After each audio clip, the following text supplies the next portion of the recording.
this is a note that I have. Your alter ego is about defining how you want to show up and borrowing someone else's characteristics to activate the heroic self in certain aspects of your life. So you were looking for who would be the biggest hero in this setting. Is that right?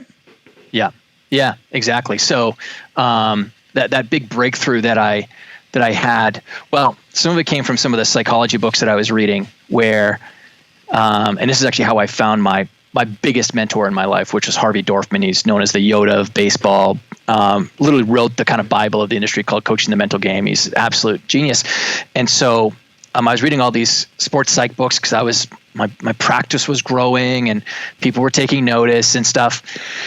But as a guy who played sport at a pretty good level, a lot of the things I was reading just didn't make any sense. Like it just sounded like I was going to be thinking more out there, and it just sounded more theoretical and it wasn't practical. And then I came across Harvey, and his was like super practical.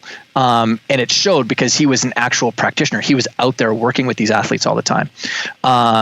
And so, but in the process of learning more about, the psychology of human beings and the behavioral science of us and everything, there was this concept I came across called single self theory, which was that in the world of psychology and really spiritual traditions as well, they felt like the people who were the most healthy mentally had one single identity that they used in all areas of their life. And that was when I knew that I needed to stop reading a lot of those books, because this because you work with celebrities as well.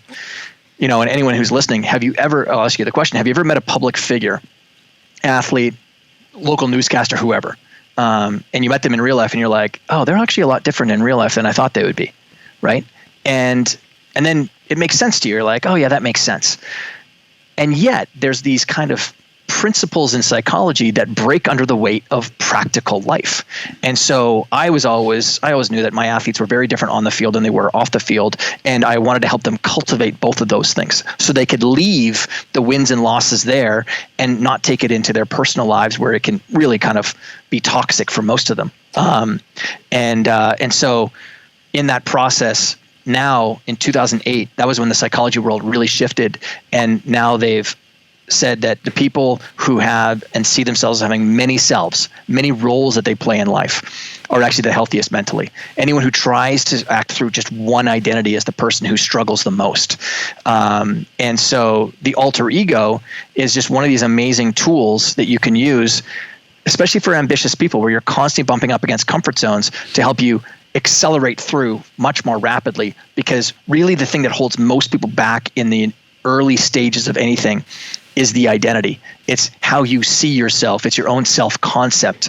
And so the alter ego is this great way of creating a new model for how you see yourself in this role. And it's inspired by the traits, characteristics, abilities of someone or something else or many people. And that's what you're going to attach yourself to sort of race towards that new kind of horizon of who you're going to be.